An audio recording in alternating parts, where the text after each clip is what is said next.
ಈ ಸೀನು ಇದ್ದಕ್ಕಿದ್ದಾಗೆ ಎಲ್ಲಿಗೆ ಹೋಗ್ಬಿಟ್ಟ ಏನು ಅಂತಾನೆ ಅರ್ಥ ಆಗ್ತಿಲ್ವಲ್ಲ. ಎಲ್ಲಾದ್ರೂ ಹಾಳಾಗಿ ಹೋಗ್ಲಿ, ಮದುವೆ ಕತೆ ಅಂತೂ ಮುಗ್ದೋಯ್ತಲ್ಲ.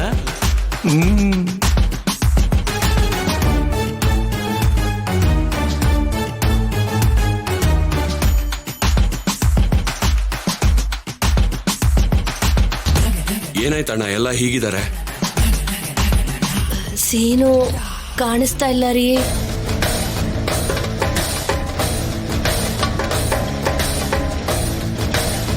ಸೀನು ಕಾಣಿಸ್ತಿಲ್ಲ ಅಂದ್ರೆ ಏನಣ್ಣ?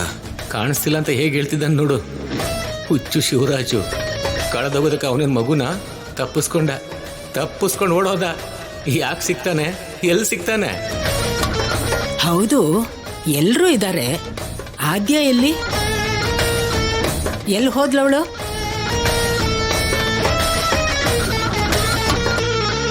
ಏನೋ ಕೆಲ್ಸ ಇದೆ ಅಂತ ಹೋಗಿದ್ದಾಳತ್ತೆ. ತುಂಬಾನೇ ಹೊತ್ತಾಯ್ತು ಹೋಗಿ. ಎಲ್ಲಿ ಹೋದ್ಲು, ಯಾಕೆ ಹೋದ್ಲು ಅಂತ ನಿಂಗೇನಾದ್ರೂ ಹೇಳದ್ಲಾ? ಇಲ್ಲ ಅತ್ತೆ, ಕೆಲ್ಸ ಇದೆ ಅಂತ ಹೇಳಿದ್ದಷ್ಟೇ.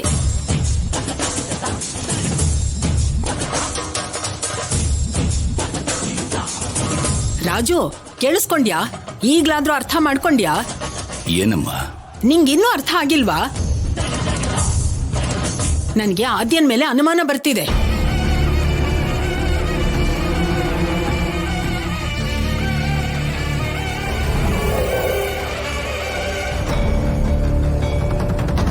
ಇಲ್ಲಿಂದ ಹೋಗಿ ಏನ್ ಸಂಚ್ ಮಾಡ್ತಿದ್ದಾಳೋ. ಇವನ್ ನೋಡಿದ್ರೆ ಹಸೆ ಮನೆ ಮೇಲಿಂದ ಮಾಯ ಆಗಿದ್ದಾನೆ.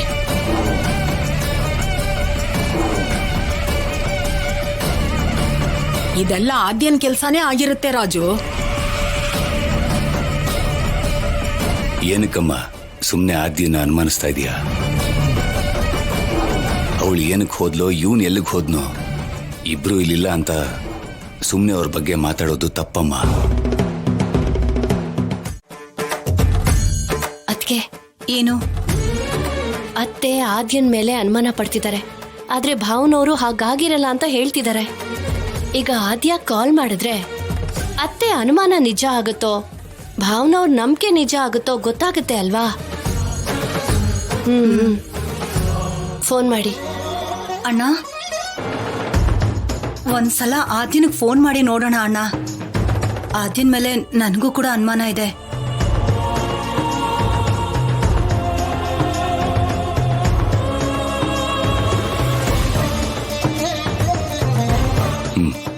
ಶಿವರಾಜು ಅಣ್ಣ, ಹೋಗ್ ತಗೊಂಡ್ ಬಾ. ಸರಿ ಅಣ್ಣ.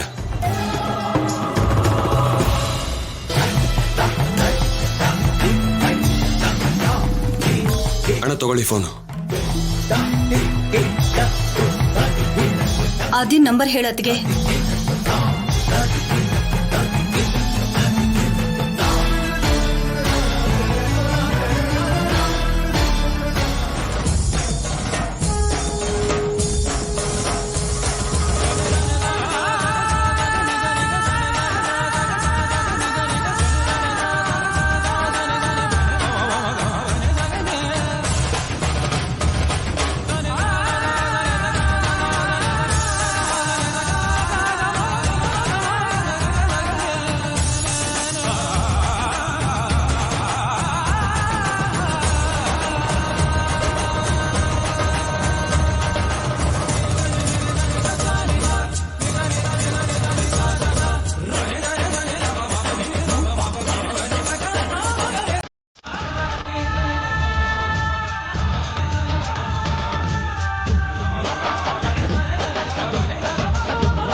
ಈ ಆದ್ಯ ಫೋನೇ ತೆಗಿತಾ ಇಲ್ಲ.